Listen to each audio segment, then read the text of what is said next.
chapter 31. In the 11th year, in the 3rd month on the 1st day, the word of the Lord came to me.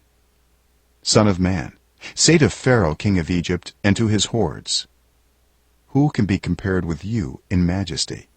Consider Assyria, once a cedar in Lebanon, with beautiful branches overshadowing the forest. It towered on high, its top above the thick foliage. The waters nourished it, deep springs made it grow tall.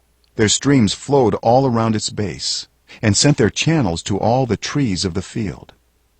So it towered higher than all the trees of the field. Its boughs increased and its branches grew long, spreading because of abundant waters. All the birds of the sky nested in its boughs. All the animals of the wild gave birth under its branches. All the great nations lived in its shade. It was majestic in beauty with its spreading boughs, for its roots went down to abundant waters.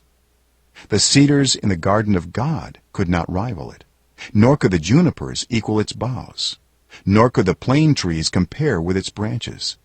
No tree in the garden of God could match its beauty. I made it beautiful with abundant branches, the envy of all the trees of Eden in the garden of God.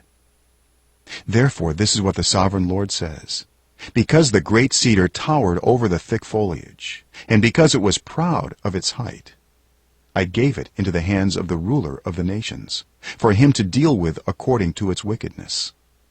I cast it aside, and the most ruthless of foreign nations cut it down and left it. Its boughs fell on the mountains and in all the valleys. Its branches lay broken in all the ravines of the land. All the nations of the earth came out from under its shade and left it.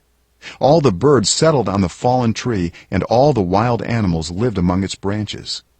Therefore no other trees by the waters are ever to tower proudly on high, lifting their tops above the thick foliage. No other trees so well watered are ever to reach such a height. They are all destined for death, for the earth below, among mortals who go down to the realm of the dead. This is what the sovereign Lord says: on the day it was brought down to the realm of the dead, I covered the deep springs with mourning for it. I held back its streams, and its abundant waters were restrained.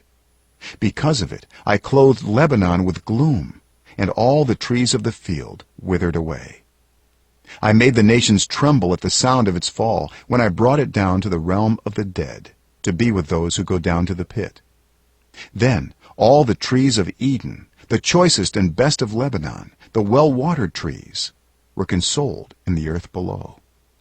They too, like the great cedar, had gone down to the realm of the dead, to those killed by the sword, along with the armed men who lived in its shade among the nations. Which of the trees of Eden can be compared with you in splendor and majesty? Yet you too will be brought down with the trees of Eden to the earth below. You will lie among the uncircumcised, with those killed by the sword. This is Pharaoh and all his hordes, declares the sovereign Lord.